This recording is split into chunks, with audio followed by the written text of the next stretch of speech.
Zero to God level अर्थात martial God space अर्थात शून्य से ईश्वर स्तर तक। अध्याय 3422 से 3424। नमस्कार, आप कहानी में खो जाएं उससे पहले चैनल को सब्सक्राइब करें और नोटिफिकेशन ऑन करें। धन्यवाद। ये जिवेन ने तुरंत हवा में अपनी आकृति स्थिर कर ली। भाले के इस वार से उनके पूरे शरीर में खून की लहर दौड़ गई।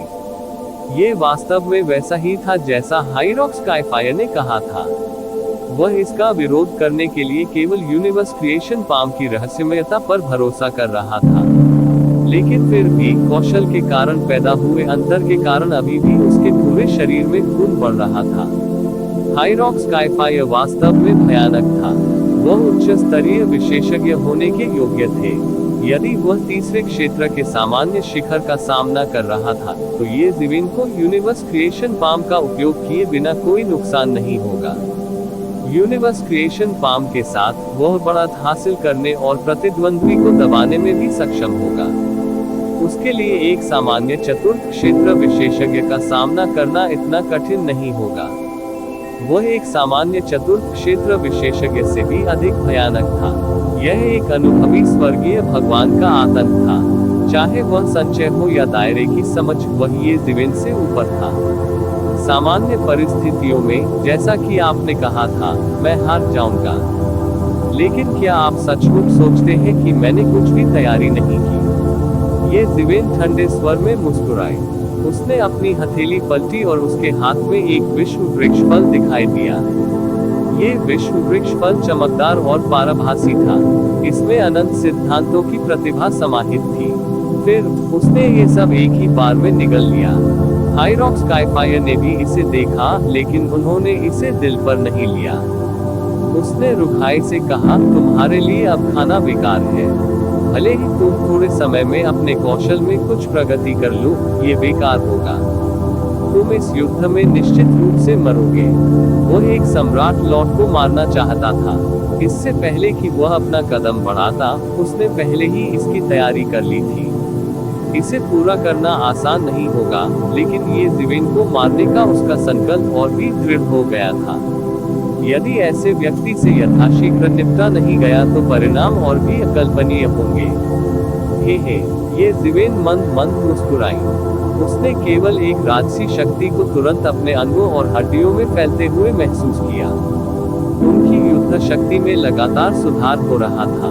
उनकी युद्ध शक्ति में सुधार के साथ साथ महान मार्ग की उनकी समझ भी बढ़ती जा रही थी।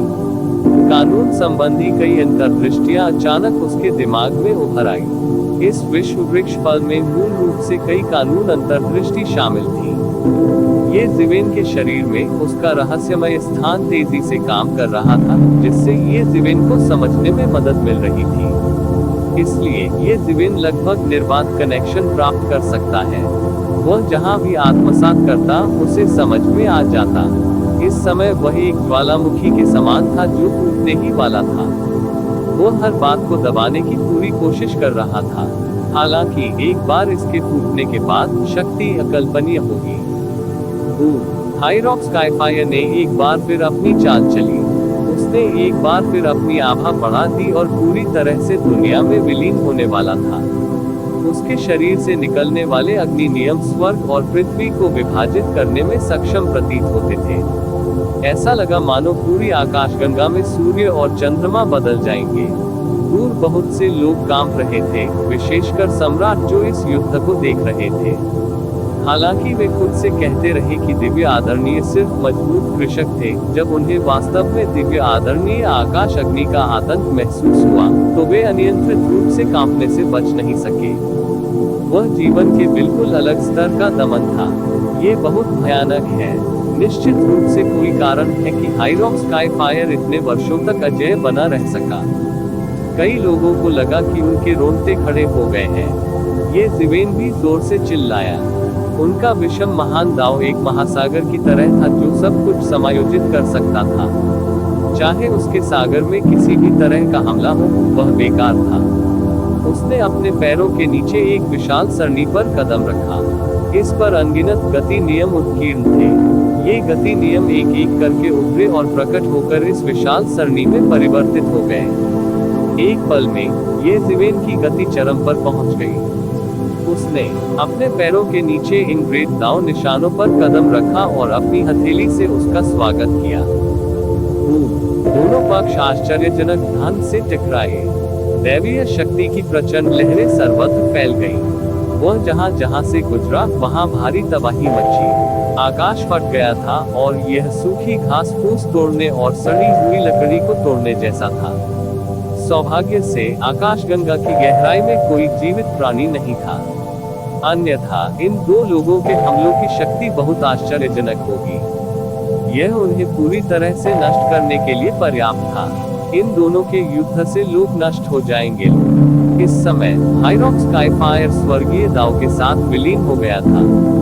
यह ऐसा था मानो उसका शरीर एक पौराणिक भट्टी में बदल गया हो जिसने पूरे स्वर्ग और पृथ्वी को अपने भीतर लपेट लिया हो। यह ऐसा था मानो वह संपूर्ण स्वर्ग और पृथ्वी को परिष्कृत करने का प्रयास कर रहा हो। उसका परिवेश भयानक अतुलनीय रूप से प्रज्वलित दिव्य ज्वालाओं से भरा हुआ था जो प्रचंड रूप से जल रही थी। जो कुछ भी निकट आएगा वह परिष्कृत हो जाएगा। प्रकट हुई इस दिव्य भट्टी ने सीधे तौर पर ये जिवेन को अपनी चपेट में ले लिया। गहरे लाल भाले ने हमला करना जारी रखा, दुनिया को लगभग छेद दिया और टुकड़े टुकड़े कर दिया। ऐसा लग रहा था कि ये जिवेन पहले से ही आसन खतरे में थी। हाइरॉक स्काईफायर, जो पूरी तरह से बाहर जा रहा था, वास्तव में चरम तक भयानक था। निश्चित रूप से आखिरकार ग्रेट दाव हासिल करने के लिए वुड का समय बहुत कम है। इस पहलू में वो पूरी तरह से नुकसान में है। क्या अनुभवी दिव्य भगवान वास्तव में इतने भयानक है? यहाँ तक कि वुडून भी, जो सम्राट युग में दिव्य भगवान को मारने में सक्षम था, विरोध नहीं कर सकता। वह जल्द ही घेर लिया जाएगा। मैं वुडून की आभा को अब और महसूस नहीं कर सकता। सभी लोग तुरंत चर्चा करने लगे। दृश्य को देखते हुए हाइरॉक स्काईफायर, जिसकी आभा एक और स्तर तक बढ़ गई थी, ने पूरी तरह से बढ़त हासिल कर ली थी। मूल रूप से उसका केवल थोड़ा सा दबदबा था, लेकिन अब वो ये जिवेन को पूरी तरह से कुचल रहा था। ये जिवेन की हार पहले से ही निश्चित थी, लेकिन इस समय हाइरॉक स्काईफायर का शरीर, जो पहले से ही एक दिव्य भट्टी प्रकट कर चुका था, थोड़ा हिल गया। तभी आकाश को ढकने वाली उसकी दिव्य अग्नि भट्टी अचानक टूट गई। फिर सभी ने केवल एक मुट्ठी को तुरंत सब कुछ झूठते हुए देखा, जिसने आकाश को ढकने वाली दिव्य भट्टी को नष्ट कर दिया। फिर उन्होंने केवल ये जिवेन को एक कदम आगे बढ़ते देखा। उसके शरीर से ऐसी रोशनी फूटी जिसने आकाश को ढक दिया और चमकते सूरज की तरह चमकने लगा। उसने आकाश को पार किया और सीधे हाइरॉक स्काईफायर पर पलटवार किया। वास्तव में उसके पास अभी भी वापस लड़ने की क्षमता है। इससे कई लोगों को झटका लगा। उनकी राय में ये जिवेन के पास वापस लड़ने की ताकत नहीं होनी चाहिए। आखिरकार हाइरॉक स्काईफायर की शक्ति बहुत अधिक थी। ये वो फल है जो उसने अभी खाया है। ये वास्तव में उसकी शक्ति में काफी सुधार कर सकता है। कई लोगों की आंखें खुली की खुली रह गईं। वे याद करना चाहते थे कि ये जिवेन ने पहले क्या निगल लिया था। ये निस्संदेह एक दुर्लभ स्वर्गीय खजाना था जो स्वर्गीय गुरु की मार्शल शक्ति को कई गुना बढ़ा सकता था। यदि वे इसे संयोग से प्राप्त कर सके तो वे स्वाभाविक रूप से अपनी ताकत को काफी बढ़ाने में सक्षम होंगे। और यही वह था जो वे सबसे अधिक चाहते थे।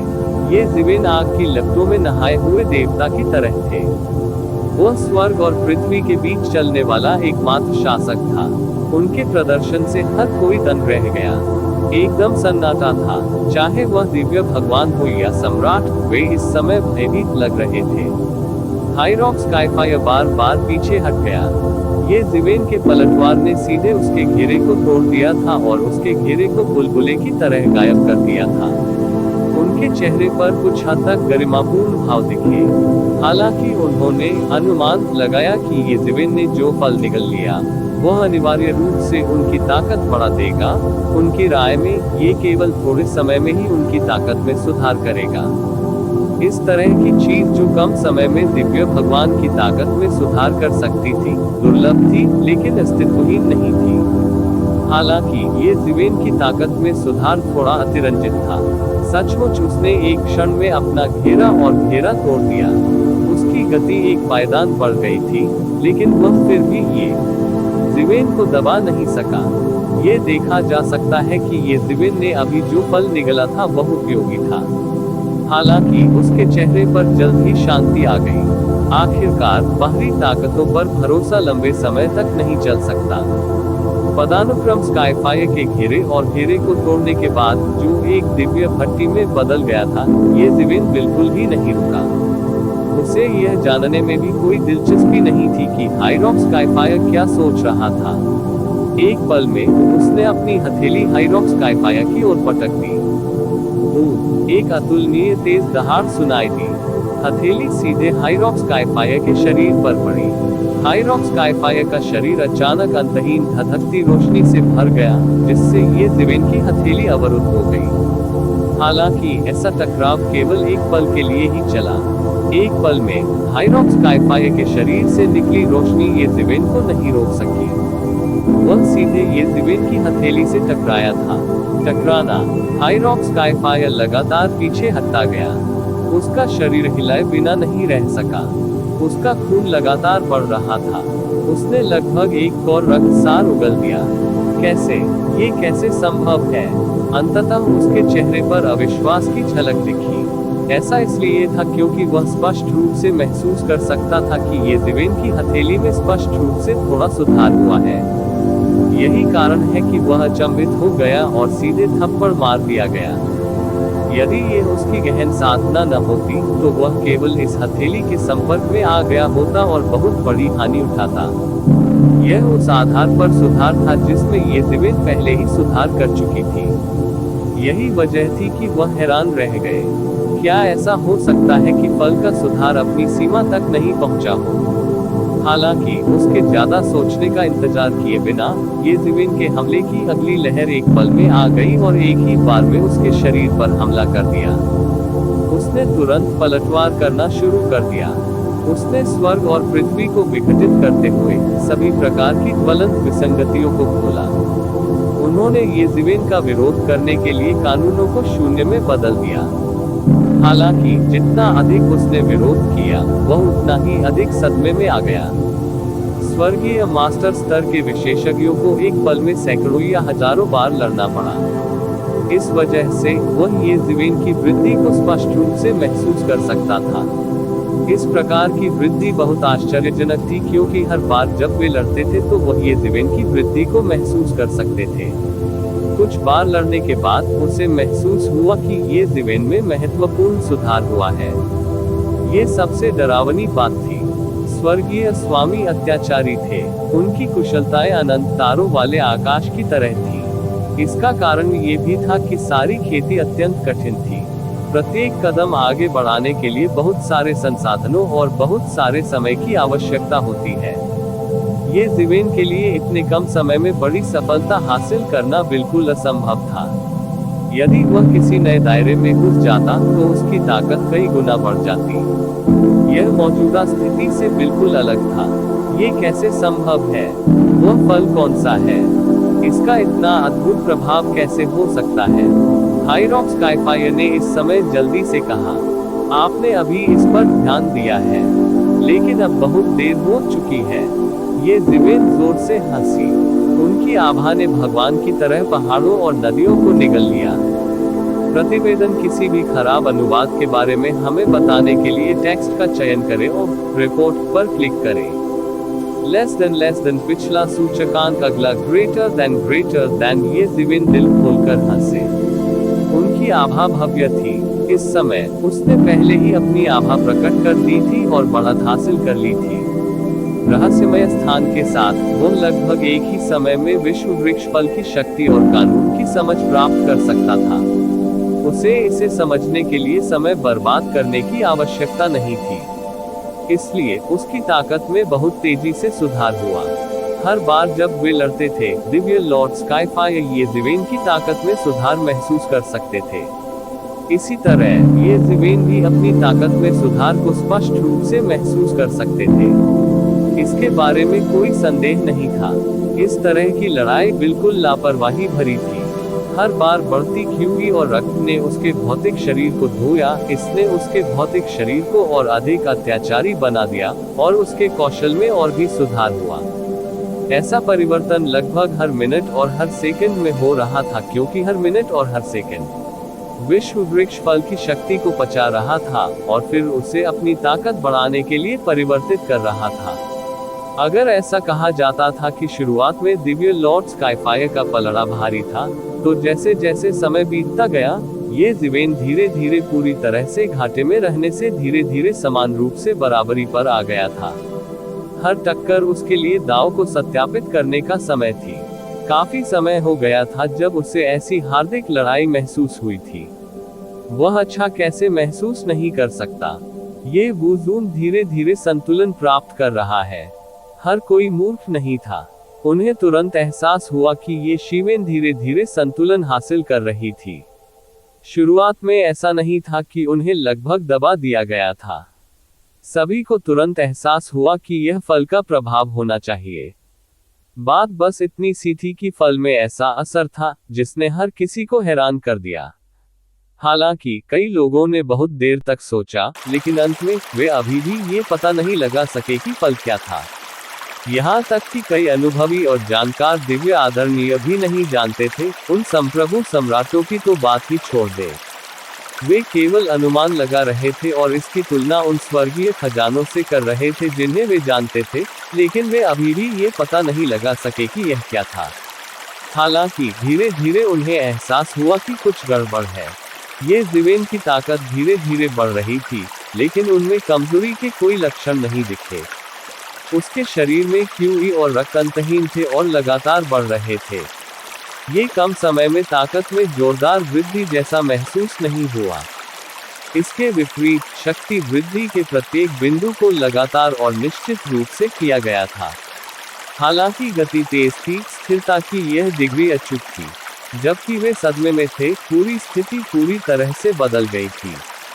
शुरुआत में डिवाइन वेनेरेबल स्काईफायर ने और अधिक हमला करने की पहल की। हालांकि धीरे धीरे हमला करने की पहल करने की बारी ये जीवेन की आ गई। इसके अलावा उनके शरीर में विश्व वृक्ष फल समृद्ध और राजसी ऊर्जा प्रदान कर रहा था, इसलिए वह हमला करने के लिए अधिक इच्छुक था। हर बार जब उसने हमला किया तो उसे लगा कि उसमें बहुत सुधार हुआ है। वह जितना अधिक लड़ता गया, संघर्ष उतना ही आसान होता गया और वह उतना ही मजबूत होता गया। ऐसी भावना असंदिग्ध थी। धिक्कार है, ऐसा क्यों है? हाईरॉक स्काईफायर ने तुरंत ही इस असमानता और बदलाव को महसूस किया। शक्ति के मौजूदा संतुलन में ये जीवेन ने मजबूती से अपना दबदबा बना लिया था। उसने हाईरॉक स्काईफायर की मार्शल शक्ति को पूरी तरह से दबा दिया था। इससे कोई फर्क नहीं पड़ता कि हाईरॉक स्काईफायर ने कितना विरोध किया, ये बेकार था। वह ये जीवेन के दमन से मुक्त नहीं हो सका। इससे कोई फर्क नहीं पड़ता कि वह हमला करने के लिए किस तरह की चाल का इस्तेमाल करता था, ये जीवेन बहुत सीधा था। ये यूनिवर्स क्रिएशन पाम की एक साधारण चाल थी और इसने सीधे उसके हमले को टुकड़ों में तोड़ दिया। हालांकि ये जीवेन ने अपने शरीर में ड्रैगन नस को नहीं जलाया। यूनिवर्स क्रिएशन पाम की विशाल शक्ति पूरी तरह से उस स्थिति में प्रदर्शित हुई जहां उसकी मार्शल शक्ति खराब नहीं थी। इसने ये जीवेन को हाईरॉक स्काईफायर को दबाने में मदद की। इससे हाईरॉक स्काईफायर, जिसने मूल रूप से सोचा था कि वह ये जीवेन को मार सकता है, स्तब्ध रह गया। अगर ऐसा चलता रहा तो ये काफी अच्छा होता। अगर ये जीवेन उसे नहीं मारती, ये जीवेन को मारने की बात तो दूर की बात है। हालांकि देखने में ये जीवेन का प्रदर्शन बहुत दमदार था। उसकी युद्ध शक्ति की वृद्धि लगभग ऐसी थी मानो कोई रुकावट ही न हो। यह पागलपन की तरह बढ़ रहा था। मूल रूप से ये जीवेन तीसरे क्षेत्र के सामान्य शिखर से कमतर नहीं था। हालांकि उनकी अपनी मार्शल शक्ति तीसरे क्षेत्र के सामान्य शिखर से कई गुना अधिक थी। क्षेत्र द्वारा लाए गए लाभ का उल्लेख नहीं किया गया है, इसलिए ये जानने के बाद भी कि ये जीवेन भी तीसरे दायरे में प्रवेश कर चुका है, वह घबराया नहीं। हालांकि ये जीवेन की मार्शल शक्ति बहुत बढ़ गई थी। थोड़े ही समय में वह लगभग उसके जैसा ही हो गया। इसके अलावा यूनिवर्स क्रिएशन पाम की मदद से हाइरॉक्स स्काईफायर धीरे धीरे उसे दबा रहा था। अगर ऐसा ही चलता रहा तो उन्हें सचमुच बहुत बड़ा नुकसान होगा। हालांकि ये ज़िवेन के हमले से बचना इतना आसान नहीं था। ये ज़िवेन किसी की हड्डियों में कीड़े की तरह थी। एक बार जब वह फंस गया तो उससे छुटकारा पाना मुश्किल था। ये ज़िवेन उसे ऐसा मौका नहीं देगी। जैसे जैसे समय बीतता गया, हाइरॉक्स स्काईफायर चिंतित था। जैसे जैसे समय बीतता गया, ये ज़िवेन की ताकत धीरे धीरे प्रकट होने लगी। ये वैसा नहीं दिखा जैसा हाइरॉक्स स्काईफायर ने शुरू में उम्मीद की थी। प्रभाव अवधि के बाद ये ज़िवेन जल्दी ही कमजोर हो जाएगा। इसके बजाय वह और अधिक शक्तिशाली हो गया। उसकी क्यूई और खून उसके शरीर में दौड़ गया, जिससे गड़गड़ाहट की आवाज आई। उसकी आभा ने आकाशगंगा को निगल लिया था और अत्यंत भयानक थी। इस समय यहाँ तक कि एक अंधा व्यक्ति भी देख सकता था कि ये ज़िवेन ने निश्चित रूप से कोई दवा नहीं ली है जो थोड़े समय में उसकी ताकत बढ़ा सके। इसके विपरीत, ये वास्तव में उसकी ताकत और नींद को बढ़ा सकता है।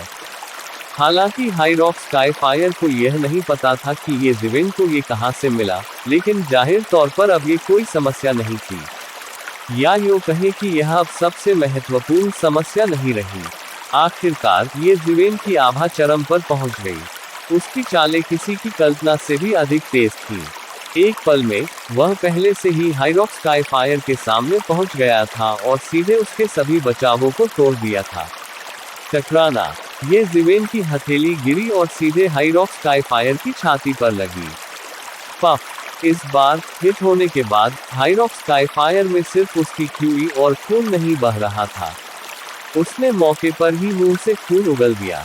उसका रक्तसार तेज तीरों की तरह बिखर गया, आकाशगंगा को छेदकर तारों को नष्ट कर दिया। उसका पूरा शरीर भी उल्टा की भांति पीछे की ओर उड़ गया। उसने आकाशगंगा को पार किया और बमुश्किल रुकने से पहले आकाश में हजारों मील तक उड़ान भरी। इस समय हाइरॉक्स स्काईफायर अंततः ये ज़िवेन के हमले की सीमा से भागने में सफल रहा। उसके मुंह के कोने से खून बहने लगा। उसे लगा कि उसके आंतरिक अंगों में है इस हथेली के प्रहार से वह हिल गया था, लेकिन जिस बात ने उसे और भी अधिक चौंका दिया वह थी ये ज़िवेन की ताकत का तेजी से बढ़ना।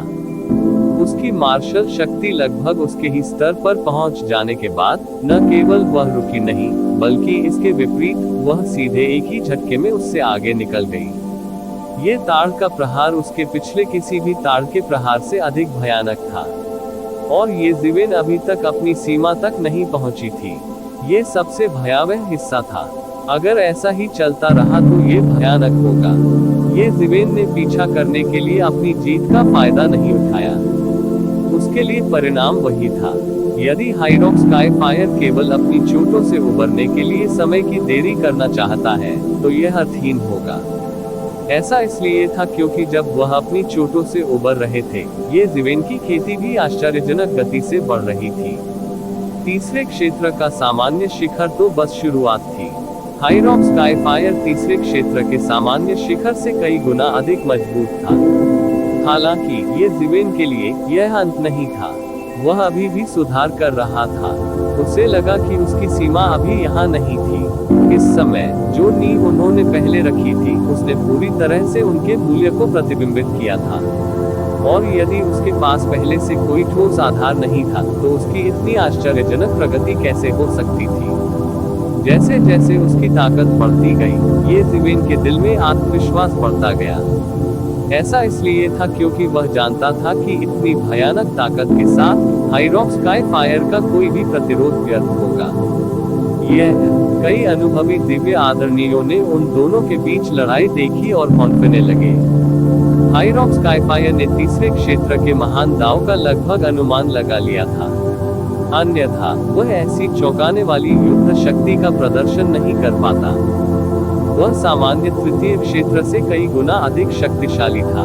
फिर भी उन्होंने इसे लंबे समय में जमा किया था। हालांकि ये ज़िवेन ने इस अंतर को पाटने के लिए अपनी ताकत पर भरोसा किया था। इसके अलावा उन्होंने तीसरे क्षेत्र के सामान्य शिखर को पार करने के लिए केवल कुछ ही समय बिताया था। उन्होंने स्वर्गीय अग्नि दिव्य भगवान को भी पीछे छोड़ दिया था। वह अभूतपूर्व स्तर पर पहुंच गया था। ये चरम क्षेत्र था जहां कई अनुभवी स्वर्गीय मास्टर्स नहीं पहुंचे थे। वे आश्चर्यचकित हुए बिना नहीं रह सके। जब तक वह चौथे क्षेत्र में प्रवेश नहीं करता, मुझे डर है कि वह वास्तव में उसके लिए उपयुक्त नहीं है। एक अनुभवी स्वर्गीय मास्टर आंखें भरने के अलावा कुछ नहीं कर सका। तीसरे क्षेत्र में वह लगभग अजेय है। इस सम्मानित मार्शल आर्टिस्ट का विकास बहुत तेज है। एक अन्य अनुभवी दिव्य गुरु ने एक पल के लिए महसूस किया और तुरंत निर्णय लिया कि भले ही उन्हें मार्शल शक्ति और क्षेत्र की धारणा का लाभ मिला हो, जो उन्होंने ये दिव्यन का सामना करते हुए कई वर्षों से जमा की थी, जो सृजन के देवता की तरह अपनी चरम स्थिति में थे, वे उन्हें डर था कि उनके जीतने की ज्यादा संभावना नहीं होगी। ये पहले होता तो ठीक होता। हालांकि वर्तमान फॉर्चून क्षेत्र में तीसरे क्षेत्र के स्वर्गीय आदरणीय को पहले से ही अजेय माना जा सकता है।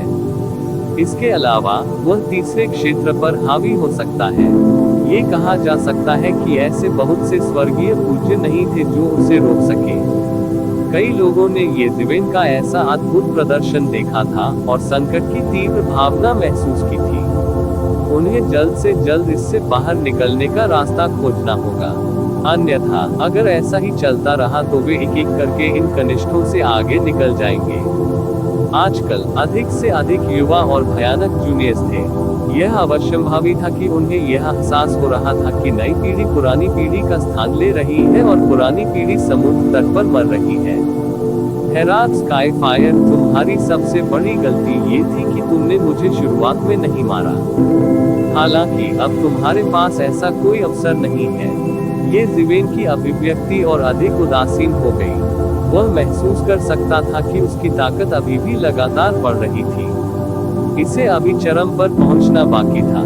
विश्व वृक्ष के फल ने न केवल उसकी मार्शल शक्ति को बढ़ाया था और क्षेत्र की उसकी समझ को बढ़ाया था, बल्कि इसने उसके भौतिक शरीर को भी साफ कर दिया था, जिससे उसके भौतिक शरीर को एक कदम आगे बढ़ने की अनुमति मिली थी। इससे उसकी ताकत की ऊपरी सीमा भी बढ़ गई थी। अन्यथा यह दिव्यन दिव्य अग्नि आदरणीय के बराबर होता, जो अनगिनत वर्षों से शक्ति जमा कर रहा था। उससे आगे निकलना उसके लिए असंभव होता। भले ही वह पहले से ही बहुत भयानक था, फिर भी उनकी राय में ये पर्याप्त नहीं था। यदि आपके पास बस इतना ही है, तो आज ही वह दिन होगा जब आपकी मृत्यु होगी।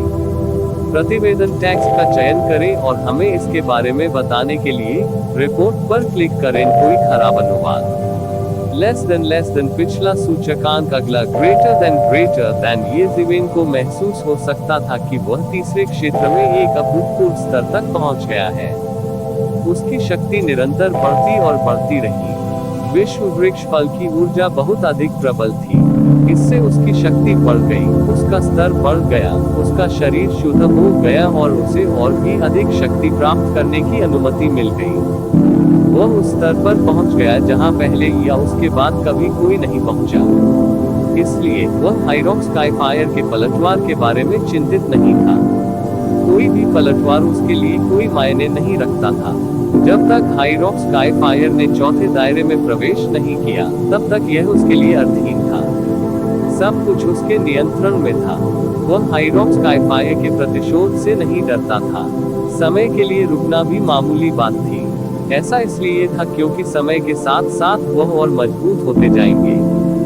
वास्तव में उनकी सुधार की दर हाइरॉक स्काईफायर की पुनर्प्राप्ति दर से कहीं अधिक होगी। जैसे जैसे समय बीतता गया, हाइरॉक स्काईफायर को जीतने का मौका मिलता दिख रहा था। वास्तव में उनके जीतने की संभावनाएं धीरे धीरे कम होती जा रही थी, जब तक कि वे गायब नहीं हो गई। हाइरॉक स्काईफायर जोर जोर से हाँफ रहा था। जब उसने ये दिव्यन को देखा तो उसकी आंखें लाल थीं। ऐसा लग रहा था जैसे वह समझ नहीं पाया। उस समय उसने सोचा था कि ये दिव्यन सिर्फ एक चींटी थी। वह इतना बड़ा कैसे हो गया कि घायल हो गया। वह सामान्य शिखर तृतीय लोक दिव्य आदरणीय से कई गुना अधिक शक्तिशाली था। उन्हें हराना बिल्कुल भी मुश्किल नहीं होगा। हालांकि अब उसे पता चला कि ये दिव्यन भी इतना मजबूत हो गया था। उसके विपरीत, जो अपनी संचित मार्शल शक्ति और उच्च दिव्य आदरणीय क्षेत्र की अपनी समझ पर भरोसा करता था, ये जिवेन ने पूरी तरह से आगे बढ़ने का आरोप लगाया था और इस क्षेत्र में अपना रास्ता बना लिया था। इस समय, भले ही वह मूर्ख था, वो समझ जाएगा कि इसका उस फल से कुछ लेना देना होगा जो ये जिवेन ने पहले निगल लिया था। लेकिन वह फल कौन सा था? यहाँ तक कि उनके जैसे जानकार व्यक्ति ने भी इसे पहले कभी नहीं देखा था। सच तो यह है कि उसने इसके बारे में कभी सुना भी नहीं था। वह महसूस कर सकता था कि ये जिवेन की आभा धीरे धीरे और अधिक भयानक होती जा रही थी। ये और अधिक शक्तिशाली होता जा रहा था। उसका बढ़ना एक क्षण के लिए भी नहीं रुका।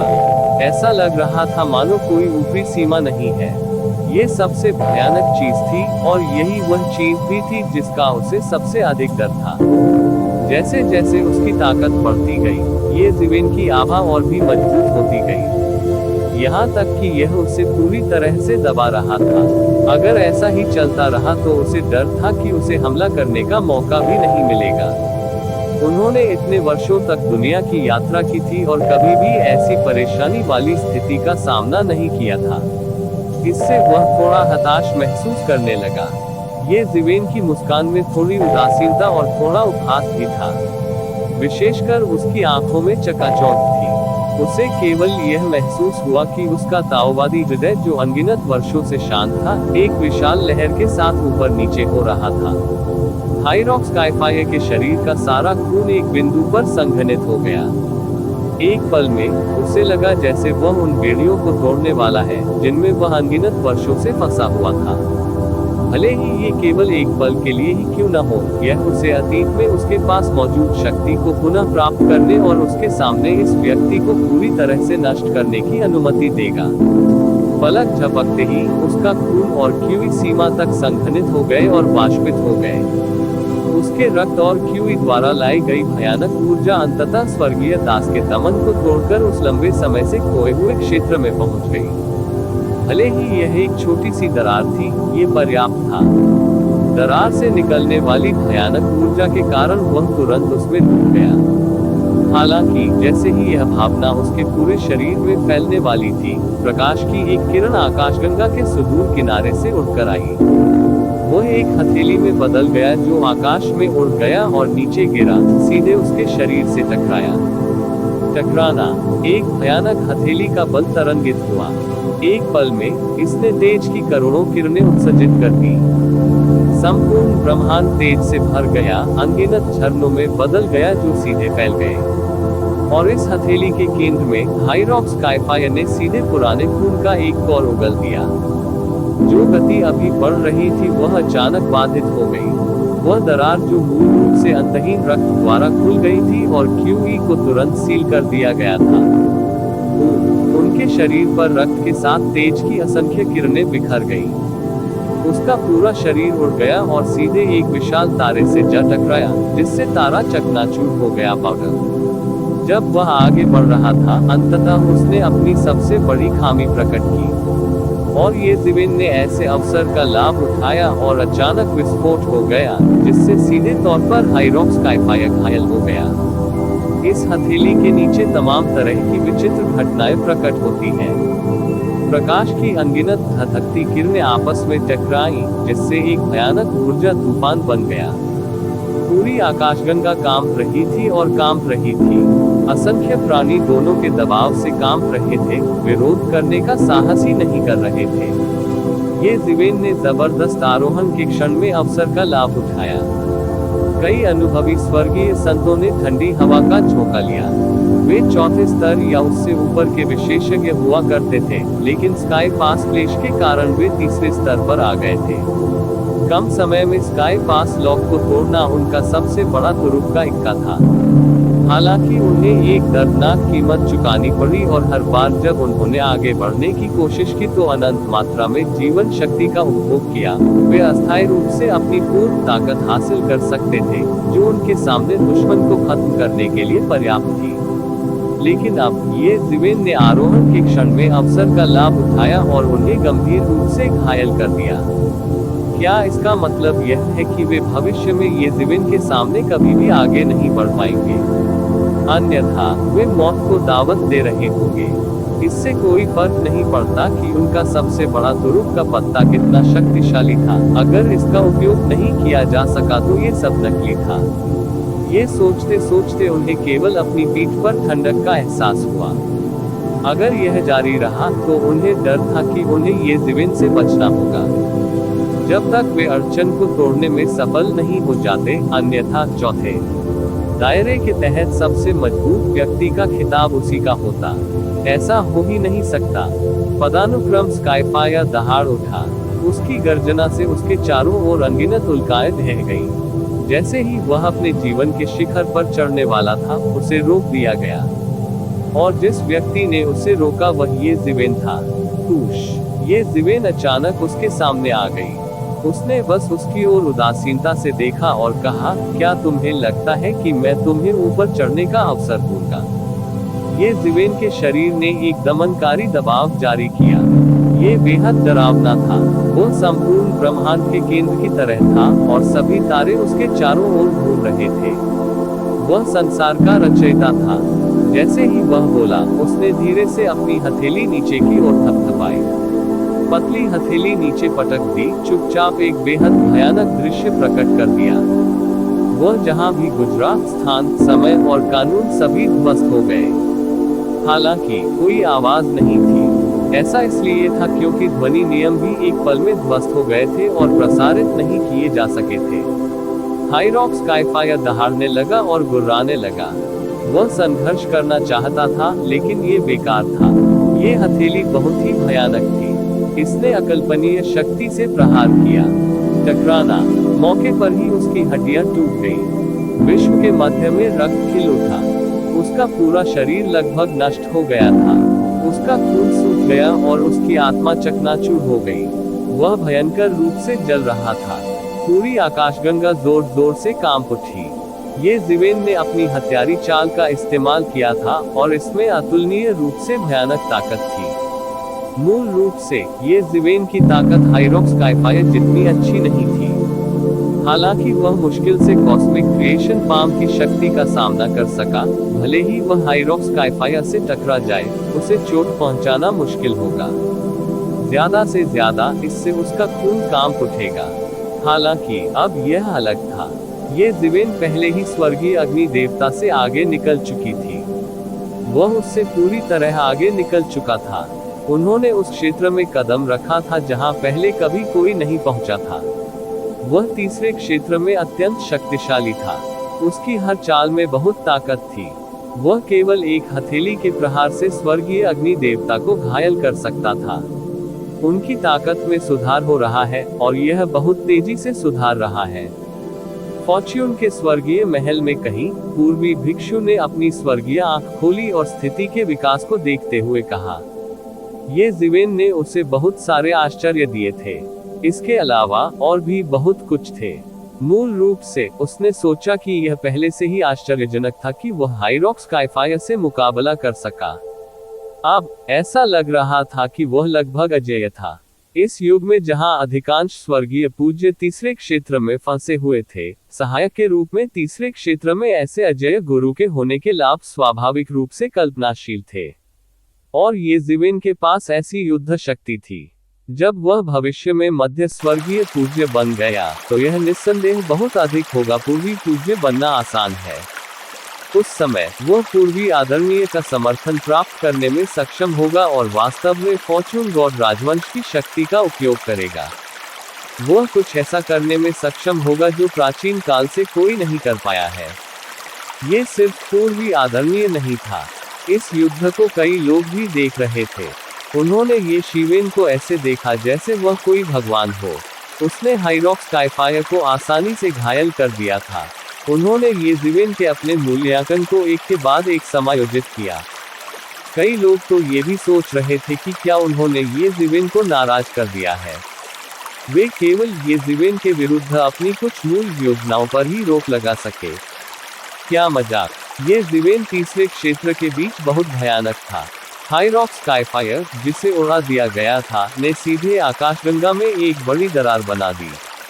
हालांकि ये जीवेन का आक्रमण नहीं रुका। उसके पैरों के नीचे एक इंद्रधनुषी पुल दिखाई दिया। यह इंद्रधनुषी पुल पूरी आकाशगंगा को पार करता हुआ हाइरॉक्स स्काईफायर के सामने पहुंच गया। फिर एक और यूनिवर्स क्रिएशन पाम नीचे गिर गया। बूम! हाइरॉक्स स्काईफायर का पूरा शरीर खून से लथपथ था। यह विभिन्न दरारों से भरा हुआ था। उसका पूरा हाथ हवा में उड़ गया। अभी उसने इस हाथ का इस्तेमाल ये ज़िवेन के यूनिवर्स क्रिएशन पाम का विरोध करने के लिए किया था। हालांकि ये ज़िवेन के सामने उनका कोई मुकाबला नहीं था। इस समय ये ज़िवेन के कौशल ने हाइरॉक्स स्काईफायर को पूरी तरह से कुचल दिया था। वह अपने चरम पर भी ये ज़िवेन का मुकाबला नहीं कर सका, अब तो छोड़ ही दे। पलक झपकते ही बचने के लिए उसे अपने एक हाथ के विस्फोट की कीमत चुकानी पड़ी। जब वह फॉर्चून गॉड राजवंश की ओर भागा तो वह चिल्लाया और दहाड़ने लगा। इस समय उसके मन में जीवित रहने की उत्कट इच्छा के अलावा कोई अन्य विचार नहीं था। इस प्रकार वह फॉर्चून गॉड राजवंश की ओर भागा। ऐसा इसलिए था क्योंकि केवल फॉर्चून गॉड राजवंश में ही ये ज़िवेन ईमानदारी से काम कर सकते थे।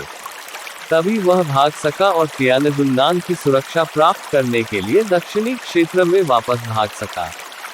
जीवित रहने का यही उनका एकमात्र तरीका भी था। हालांकि ये ज़िवेन उसे भागने कैसे दे सकती थी।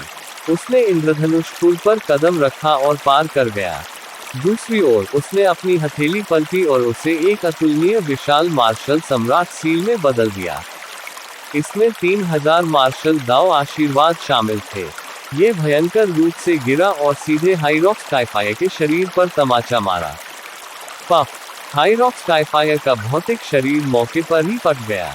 प्रतिवेदन किसी भी खराब अनुवाद के बारे में हमें बताने के लिए टेक्स्ट का चयन करें और रिपोर्ट पर क्लिक करें। लेस देन पिछला सूचकांक, अगला ग्रेटर देन।